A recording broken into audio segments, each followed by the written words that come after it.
it comes to digital marketing, it's quite a very, very interesting topic, because you'll find that most business owners are transitioning from the traditional aspect of marketing the organization, that is the newspapers, the radios, and what have you. Now they want to get into the digital aspect. So, as a business owner, how can someone be able to ride on with the wave and be able to make their business known or have a footprint in the market? Okay.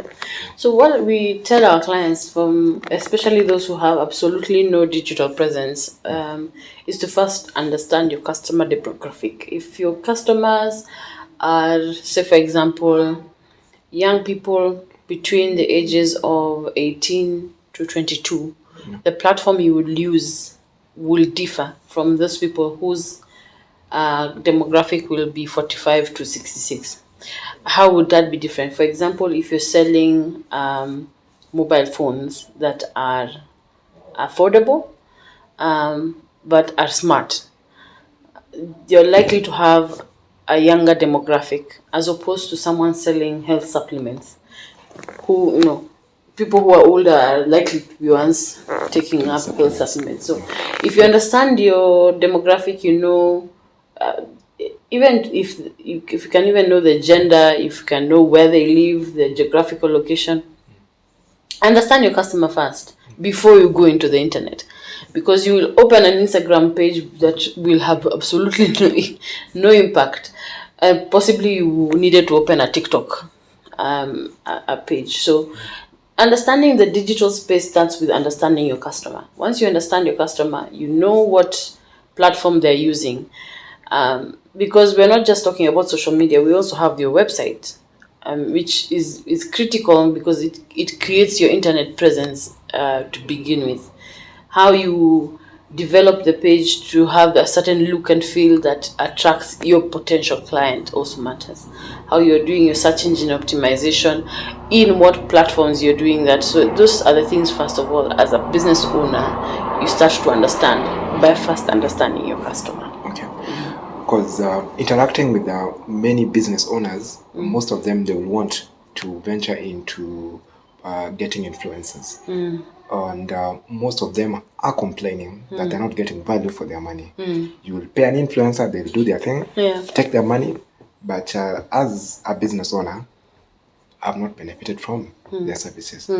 How can a business owner be able to vet a good influencer who can be able to give them value for their money?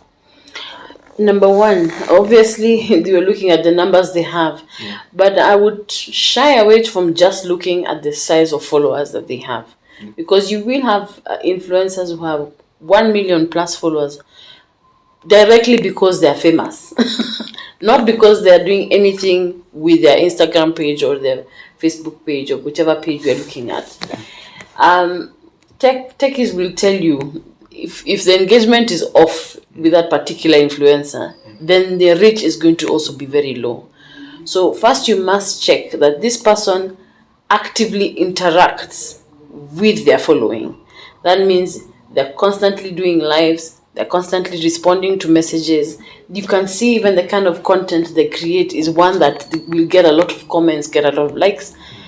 That way you ensure that if you put any message with that particular influencer, that it will actually reach the potential customer.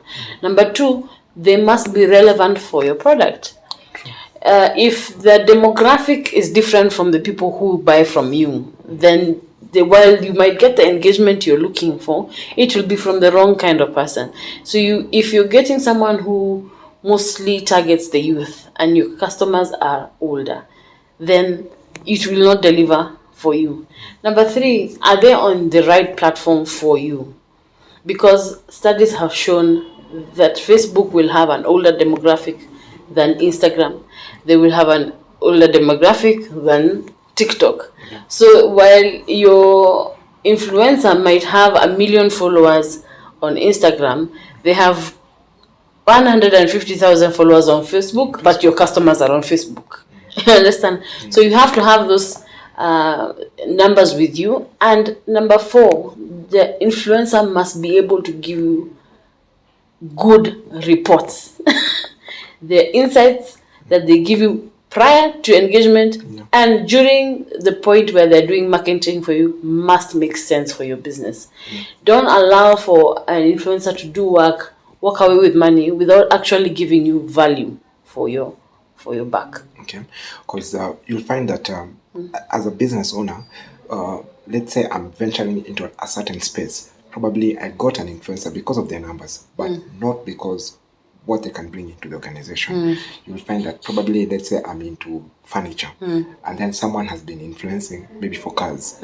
So, but they have numbers, and I want to bring them in, so at least their numbers can be able to give me traffic. So, as a business owner, maybe how can you be able to advise them to know an influencer, because not because of the numbers, but because of what they can sell, or maybe what they can influence?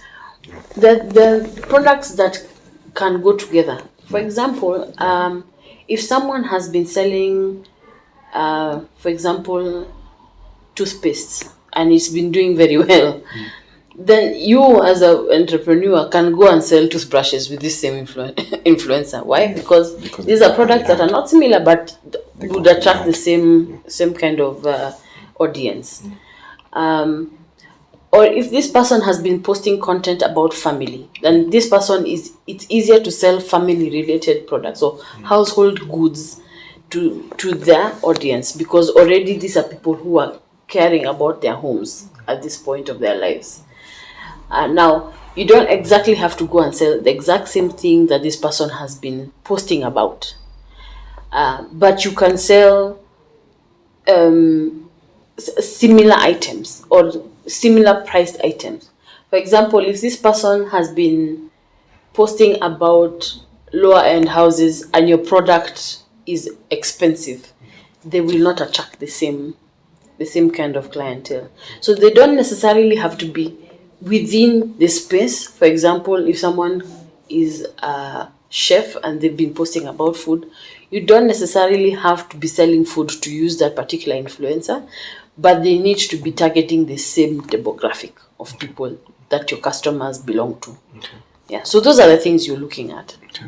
Because due to the economy, most businesses are struggling, especially for upcoming business owners. You'll find that someone might not be able to rent a space in an office. Most of them are going to the Instagram aspect.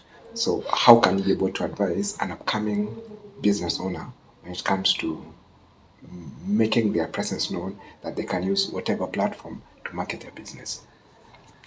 More and more is becoming necessary to avoid very high capital costs when you're setting up your business. For some businesses, it might require a physical presence more than others, but majority can be started online.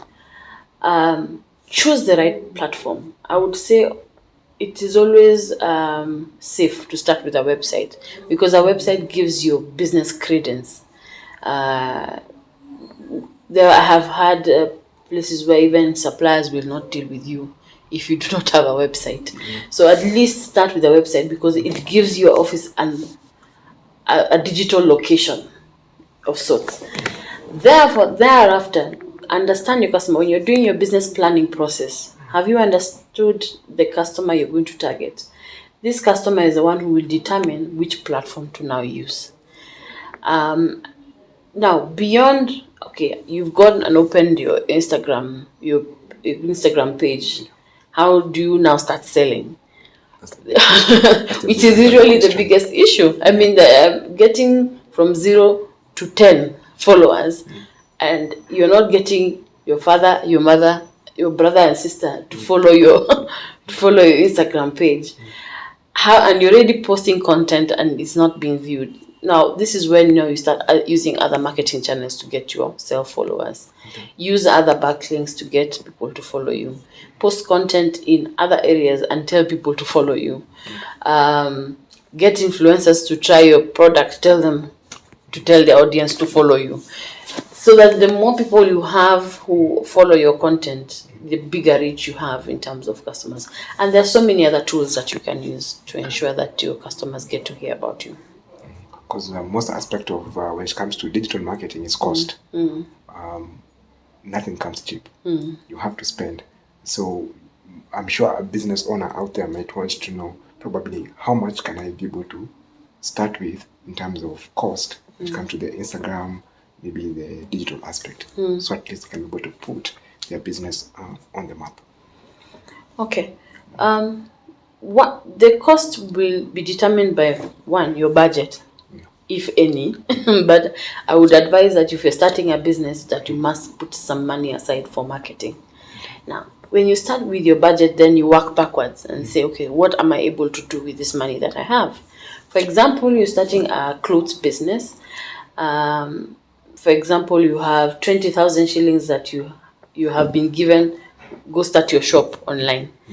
Do you go and spend that 20,000 on stock? No. What you do is possibly even spend 5,000 on stock. Then take another 5,000, get someone with a good phone, make sure those clothes are cleaned with maybe 200 shillings, isn't it? Then take good photos of those clothes. Then post those clothes online. Maybe spend 2,000 shillings on marketing. Set up a good advert, or if you are not very familiar with the platform, you can just boost a post that you've done. And then make sure that you have money for running costs, so that you're not continuously going back to the people who give you money or where you got the money from. You must always keep some money for what we call working capital. So it doesn't matter what amount of money you have, you work within the budget. Those platforms allow you to spend as little as $2, which is about 300 shillings there. They're about, yeah. So work with your budget backwards and see what you're capable of doing. Get one customer. With that money, grow the budget as a little bit more. The most important thing is to keep moving. Because you'll find that most businesses are struggling with the aspect of plan. Most of them, they don't have a strategic plan on how to run their business. How can someone be able to start from? Where can someone start from? Okay. Yes. A business plan is not necessarily a complicated thing. Yeah. It starts with a vision. You will know where you want to go, what direction you want your business to go into. If you're able to sit down and write down that in 1 year I want to have made this number in terms of revenue, or I want to make this amount of profit, then that is where you start in terms of a plan. Just write down, this is what I want to do, this is the product I want to sell, this is how I plan to sell it. That thought process and you putting it on paper, it's like you're visualizing a dream that you have, and you're trying to bring it to life, isn't it? And hopefully you're manifesting it into the business. But if you don't know how to do a business plan, that's why you work with people like us. True. Who are experts in business planning, who have industry experience, we have market knowledge. We are able to make the process much easier for you, so that you also focus on what you're good at, which is your business.